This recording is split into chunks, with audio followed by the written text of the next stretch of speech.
Joignez-vous à la construction d'une culture de prévention en matière de santé et sécurité au travail. C'est sous ce thème qu'est célébrée la Journée mondiale de la santé et sécurité au travail. Bienvenue, Monsieur le Président. Merci. N'est-ce pas? Bienvenue au sous-directeur de programme national, n'est-ce pas? Bonjour. Bonjour, Docteur merci. Moudé. Alors, dites-nous, cette structure ou ces dispositions existent depuis longtemps, que je sache, n'est-ce pas, Monsieur le coordonnateur? Le directeur. Oui. Merci.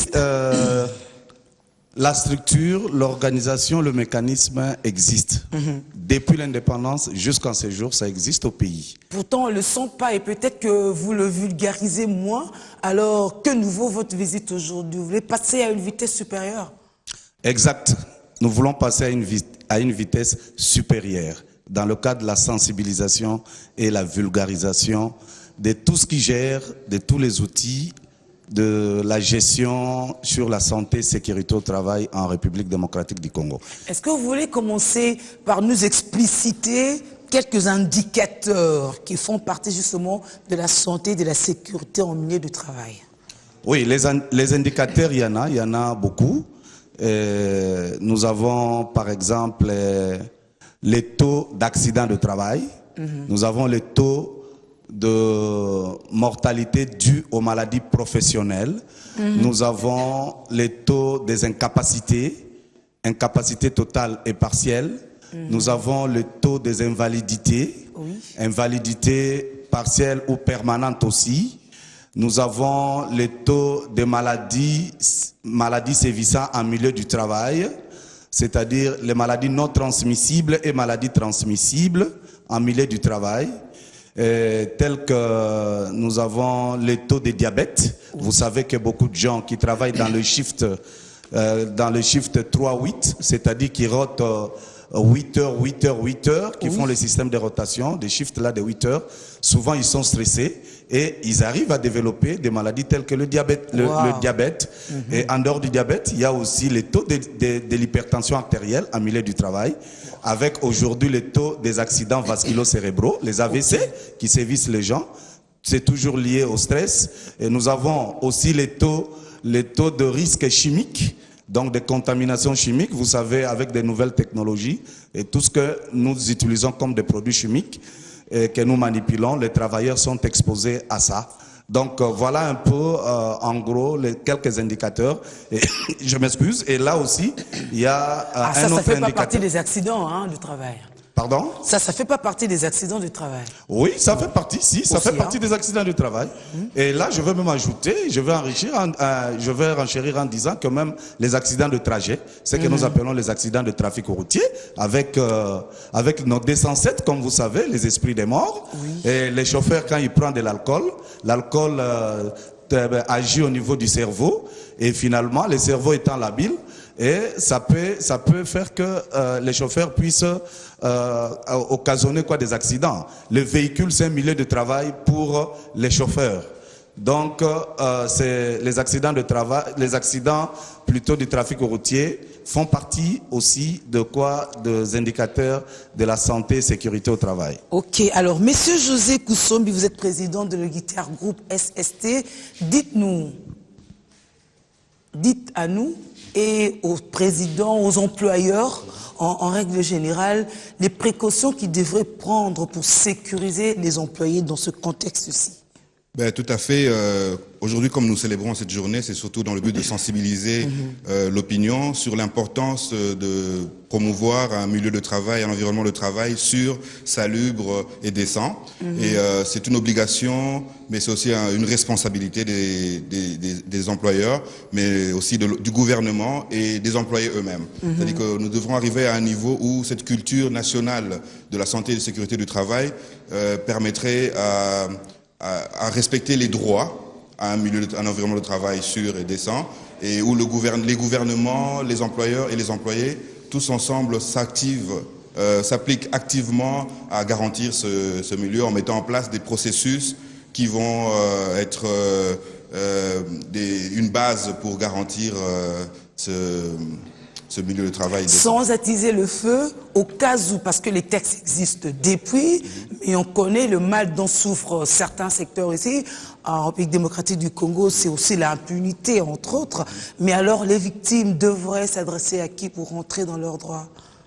Ben, c'est pas l'impunité, c'est juste une question de promouvoir cette culture. Alors il y a des structures du gouvernement qui sont basées, qui sont là pour cela, c'est-à-dire le ministère du Travail, avec les inspecteurs du travail qui font leur travail, mais qui ont encore beaucoup de chemin parce que du point de vue logistique et quantité par rapport aux entreprises qui existent et organismes qui existent au Congo, ils ne sont pas assez nombreux selon moi. Alors à mon niveau, moi je suis consultant en santé et sécurité au travail, c'est-à-dire que nous offrons des services de gestion de la prévention et la mise en place de programmes de prévention en santé et sécurité au travail et de la formation aussi. Et on est partenaire avec le programme national de santé et sécurité au travail, donc du ministère de la Santé, pour pouvoir tout justement venir en aide et soutenir les entrepreneurs responsables d'abord, qui eux comprennent déjà l'importance de cela, qui ne pensent pas que c'est juste une dépense inutile, parce que quand une entreprise en santé est une entreprise qui a plus de chances d'ailleurs d'être une entreprise à succès, comme j'ai l'habitude de le dire. Donc les employés qui ont des cas d'accident et qui ne se sentent pas pris en charge peuvent se retourner vers le ministère du Travail auprès des inspecteurs qui vont sûrement les prendre en charge. Avant de finir, monsieur Dr Moudé, dites-nous, tout ce dont nous parlons ici, c'est juste pour le 2% des travailleurs du Congo, parce que les autres sont chômeurs, non? Oui, effectivement, la santé, sécurité au travail, tel que vous le dites, ça concerne tout le monde. La sécurité, la santé au travail, ça concerne tout le monde. On est chômeur, mais en informel, on travaille. C'est-à-dire les 2%, peut-être, c'est les secteurs formels. Oui. Mais vous savez, plus de 95% déversés dans le secteur informel. Il y a une expansion exponentielle du secteur informel depuis quelque temps, vous savez, avec tous les facteurs qui ont influencé à ce qu'il puisse avoir cette inversion des tendances. Donc, il y a un chômeur, il est concerné. Il y a les différentes conventions de l'OIT qui prend en compte même les chômeurs, même les stagiaires, même les bénévoles, même les commandeurs d'emploi. Tous sont régis par tous ces mécanismes-là. Ils doivent être pris en compte. Ils sont exposés aux mêmes risques. Et parfois même les chômeurs, ils sont plus exposés que le travailleur des salariés du secteur structuré, tel que le secteur formel. Parce que là, au moins, il y a quelques entreprises marginales qui ont mis en place ces mécanismes-là. Mais les chômeurs, bon, ils sont aussi des travailleurs en indépendant, en informel. Donc, ils sont aussi exposés aux mêmes risques. Donc, les mesures que nous sommes en train de sensibiliser, de vulgariser, les concernent totalement. Moi, je me dis, la santé, sécurité au travail commence par l'embauche. Vous savez, nous tous, on n'a pas cette culture-là chez nous, à faire passer les examens, le contrôle médical à l'embauche. Par contre, on demande à l'embauche, tout ce qu'on demande, c'est quoi? C'est l'aptitude physique. Et un même certificat la chèvre d'aptitude physique. par moment, quoi. Pardon? Parfois, on demande aussi la chèvre ou l'équivalent. Hein? Oui, parfois la chèvre qu'on demande à la place d'un examen d'embauche. Un examen, un contrôle médical d'embauche est toujours important. C'est le premier mécanisme avant d'embaucher un travailleur. Et nous disons non à l'examen d'aptitude physique, car l'aptitude physique, il est pratiquement dans la désuétude. Donc l'aptitude physique, comme vous le savez, il y a 3 dimensions. On prend la taille, on prend le poids, on prend le périmètre thoracique et on dit qu'on est apte à tout travaux. Voilà. Non, c'est pas ça.